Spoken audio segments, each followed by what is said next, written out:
কেনেকুৱা ভইচ কিন্তু তেওঁ হৈ ৰ'ল এইখিনিৰ পিছতো এইখিনি কোৱাৰ পিছতো যিয়ে কৈছিলে যে অসমীয়া জাতীয়তাক কি বুলি কয় এইটো বলিয়ান কৰি তুলিব লাগিব কিন্তু তেওঁ কি হৈ ৰ'ল জনজাতিৰ নেতা হৈ ৰ'ল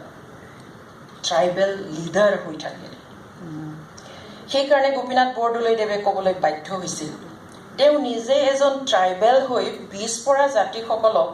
উন্নতিৰ পথলৈ নিবলৈ চেষ্টা কৰাটো যদি আমি দুখৰ কথা বুলি ভাবোঁ তেন্তে অন্ধক বাদ দেখুৱাবলৈ চেষ্টা কৰাটোকো আমি দুখনীয় বুলি ক'ব লাগিব তেওঁৰ বেয়া লাগি গ'ল যে ইমানখিনি সকলোৰে কাৰণে অসমবাসীৰ কাৰণে কৰি থকা অসমৰ মাটিৰ কাৰণে কৰি থকা মানুহ এজনক যেতিয়া ট্ৰাইবেল লিডাৰ বুলি ক'লে জনজাতিৰ নেতা বুলি ক'লে বেয়া লাগি গ'ল সেইকাৰণে প্ৰয়াত গোপীনাথ বৰদলৈ ডাঙৰে এই কথাটো ক'বলগীয়া হ'ল তেওঁ এগৰাকী ট্ৰাইবেল নেতা হিচাপে তেওঁলোকৰ উন্নতিৰ কাৰণে যদি কাম কৰাটো ভুল হয় তেনেহ'লে অন্ধ মানুহক বাদ দেখুৱাবলৈ যোৱাটোকো আমি ভুল বুলি ক'ব লাগিব এই কথাবোৰে আমাক স্পষ্টকৈ দেখুৱাই দিয়ে যে there was a discrimination Bhimbor দেউৰীয়ে জানিছিল আৰু বিশ্বাসো কৰিছিল যে অসমখন শক্তিশালী কৰিবলৈ হ'লে প্ৰথমে পিছপৰা জনগোষ্ঠীখিনিক শক্তিশালী কৰি ল'ব লাগিব আমাৰ উন্নতি কৰিব অসমৰ উন্নতি কৰিবলৈ হ'লে সকলোকে লগত লৈ কাম কৰিব লাগিব নিজে ভোকত থাকিলে যেনেকৈ আনৰ ভোক গুচাব নোৱাৰি তেনেকৈ নিজৰ মানুহখিনিক এৰি সমগ্ৰ অসমৰ কথা চিন্তা কৰিব নোৱাৰি সেইবাবে তেওঁ সকলোৰে সমমৰ্যাদা সম অধিকাৰৰ বাবে কৈছিল আৰু কৰিছিল জনজাতিসকল সুস্থ সবল শিক্ষিত হোৱা মানে অসমখন সুস্থ সবল অথবা শিক্ষিত হোৱা জনজাতিসকলৰ ভাষা সংস্কৃতি শক্তিশালী হোৱা মানে অসমখন শক্তিশালী হোৱা ভীমবৰ দেউৰীয়ে এই কথা অন্তৰেৰে উপলব্ধি কৰিছিল কিন্তু অসমৰ বাকী লোকে এই কথা বুজি পোৱা নাছিল সঁচাকৈয়ে সেই চিন্তা কিমান মহান আছিল অথচ তেওঁ নাম পালে জাতিগত নেতা সেকশ্যনেল লিডাৰ এটা সেকশ্যনৰ এটা শ্ৰেণীৰ নেতা কেনেকুৱা মানসিকতা হ'ব পাৰে এই সম্পৰ্কে প্ৰাক্তন মুখ্যমন্ত্ৰী প্ৰয়াত শৰৎ চন্দ্ৰ সিংহদেৱে কৈছিল কোট অসমৰ তথা ভাৰতৰ নৱনিৰ্মাণত ভীমবৰ দেউৰীৰ অৱদান অতুলনীয় ভাৰতৰ বিশাল কৰ্মক্ষেত্ৰৰ ভিতৰত পিছপৰাসকলক আগুৱাই লৈ যোৱাৰ কৰ্মক্ষেত্ৰকেই তেওঁ প্ৰধান কৰ্মক্ষেত্ৰৰূপে বাছি লৈছিল আৰু সেই কামতে আত্ম উৎসৰ্গা কৰিছিল পিছপৰা লোক মানে জনজাতি আৰু বিভিন্ন জনগোষ্ঠী সেইবাবে তেওঁ সেকশ্যনেল লিডাৰ বুলি কোৱা হৈছিল কিয় ক'বলগীয়া হ'ল যেন দুখ লাগিছে বেয়া লাগিছে তথাপিতো কিবা এটা এক্সপ্লেনেশ্যন যেন দিবলৈ বিচাৰিছে যে বা সেইটো যে উচিত নাছিল সেই কথাটো তেওঁ ক'বলৈ বিচাৰিছে একে বিষয়তে প্ৰয়াত মেদিনী চৌধুৰীয়ে কৈছিল ট্ৰাইবেল নেতা যিমানেই বিশ্বখন নহওক লাগিলে তেওঁলোকে অসমীয়া সমাজত সংবাদ জগতত কোনো ধৰণৰ গুৰুত্ব লাভ কৰা নাছিল এতিয়াও নকৰে ট্ৰাইবেল বা দলিত সমাজৰ সংস্কাৰ প্ৰগতিৰ প্ৰযত্ন এইবোৰ কথা অসমীয়া এলিটসকলৰ ধাৰণাত অসমৰ সমস্যাৰ কথাই নাছিল বা নহয় সেইবাবে অসমীয়া জনসমাজত ভীমবৰ দেউৰী ৰূপনাথ ব্ৰহ্ম কাৰ্পচন্দ্ৰ দলে চেমছন ইংতি সুন্দৰ সেনাপতিৰ দৰে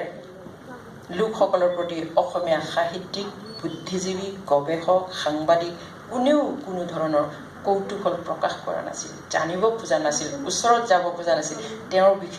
তেওঁলোকৰ বিষয়ে জানিবলৈ লিখিবলৈ শুনিবলৈ ইচ্ছাই কৰা নাছিল কোনো কৌতুহল প্ৰকাশ কৰা নাছিল একেই কথা এতিয়াও চলি আছে অপ্ৰিয় সত্য কথাটো হ'ল এই কথাবোৰৰ বৰ্তমানো কোনো পৰিৱৰ্তন ঘটা নাই বৰং কিছুমান বিষয়ত বেছিকৈ অসহিষ্ণু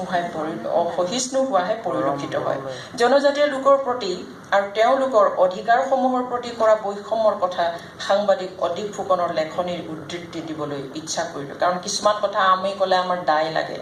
চ' কিছুমান আছে যিসকলে সঁচা কথা অন্তৰেৰে উপলব্ধি কৰি লিখে তেওঁলোকক আমি শ্ৰদ্ধাও জনাওঁ চ' ইয়াত অদীপ কুমাৰ ফুকনে 2008 চনত তেওঁৰ এটা লেখনিত লিখিছিলে কোট 1948 চনৰ ক্ষমতা হস্তান্তৰৰ পিছৰ পৰাই জনজাতিসকলৰ ওপৰত অৰ্থনৈতিক বৈষম্য আৰু উৎপীড়নে সমভাৱে ক্ৰিয়া কৰি আহিছে ক্ষমতা হস্তান্তৰৰ প্ৰথম অৱস্থালৈ জনগোষ্ঠীয়সমূহক তুচ্ছ জ্ঞান কৰা হৈছিল পিছলৈ উৎপীড়ন কমি আহিলেও বৈষম্য সম্পূৰ্ণ নাইকিয়া হোৱা নাছিল জনজাতিৰ প্ৰতি আচৰণ কথা-বাৰ্তা অনুভূতি সকলোতে বৈষম্য দেখা যায় আৰু ইয়াকেই আজি স্বাভাৱিক বুলি শাসক শ্ৰেণীয়ে ক'ব বিচাৰে তাৰমানে এই যে বৈষম্য এইটোৱেই নিয়ম হ'ল যিটো স্বাভাৱিক বুলি ধৰি ল'লে পুঁজিবাদী শাসনৰ জাতি দম্ভৰ ফলত জনজাতিসকলৰ ভাষা সংস্কৃতিৰ বিকাশত পদে পদে বাধাগ্ৰস্ত হৈছে চাকৰি আদিৰ ক্ষেত্ৰতো বৈষম্যৰ চাপ স্পষ্ট প্ৰকৃতাৰ্থত জনজাতীয় সমস্যাসমূহৰ এক বাস্তৱ ভিত্তি আছে জনজাতিসমূহৰ সমস্যা সমাধানৰ মূল উপাদান হ'ল আত্মনিয়ন্ত্ৰণৰ অধিকাৰ এয়া সঁচাকৈয়ে আন্তৰিকতাৰে অনুধাৱন কৰা শ্ৰদ্ধাৰ অদীপ ফুকনৰ অনুভূতি ভূমিপুত্ৰ জনজাতিসকলৰ বাবে আগতে উল্লেখ কৰা যিটো মই UN ৰিপ'ৰ্টৰ কথা কৈছো United Nations declaration on the rights of indigenous পিপলছৰ 3 আৰু 4 নং দফাত এই আত্মনিয়ন্ত্ৰণৰ কথা যি কথা ভীমবৰদেৱে তেতিয়াই কৈছিল সেই কথা উল্লেখ কৰা আছে মই এইটো পঢ়ি দিব খুজিছো যিটো ইউনাইটেড নেশ্যনছৰ declaration on the rights of indigenous পিপলছৰ 3 আৰু 4 নং দফাত ইণ্ডিজিনাছ লোকসকলৰ ভূমিপুত্ৰসকলৰ আদিমবাসী লোকসকলৰ যে আত্মনিয়ন্ত্ৰণৰ অধিকাৰ আছে সেই কথা ইয়াত স্পষ্টকৈ লিখিছে article 3 Indigenous peoples have the right of self-determination.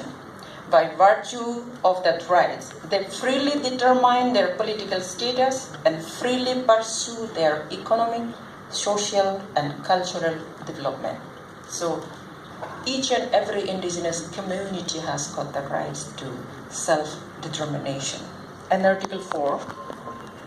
indigenous peoples, in exercising their right to self-determination, have the right to autonomy or self-government in matters relating to their internal and local affairs, as well as